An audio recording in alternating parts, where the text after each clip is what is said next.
కృష్ణా జిల్లా జగ్గయ్యపేటలో YCP incharge Thanneeru Nageswararao పర్యటించారు. మోంతా తుఫాన్ వల్ల నష్టపోయిన పత్తి రైతులను ఆదుకోవాలని డిమాండ్ చేశారు.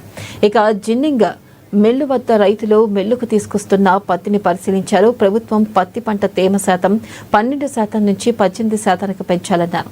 రైతులకు నిబంధనలతో సరైన మద్దతు ధర కల్పించాలన్నారు. గత నెల రోజులుగా ఈ రాష్ట్రంలో పత్తి రైతు నిజంగా పంట పండించి కూడా చాలా బాధపడతా ఉన్నాడు.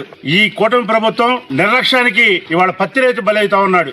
గత సంవత్సరం మిర్చి మా జగ్గయ్యపేట ప్రాంతంలో గానీ వెస్ట్ కృష్ణాలో గానీ బాగా వేశారు. కానీ గత సంవత్సరం రేట్లు లేవని చెప్పి మిర్చి దానికి ప్రత్యామ్నాయ పంటగా ఈ సంవత్సరం ఎక్కువగా పత్తి సాగు చేయడం జరిగింది. జగ్గయ్యపేట నియోజకవర్గంలో అయితే సుమారుగా 20,000 ఎకరాలు పత్తి సాగు చేయడం జరిగింది. ఈ సంవత్సరం మొదటి నుంచి కూడా రైతుకి అనేక రకాల కష్టాలు ఆవరించాయి. మొట్టమొదటిలో చూస్తే భారీ వర్షాలు, తర్వాత వరదలు, ఆ తర్వాత మళ్ళీ మొన్న ముంచుకొచ్చినటువంటి మోంతా తుఫాను. దీనివల్ల పత్తి గణనీయంగా తగ్గింది.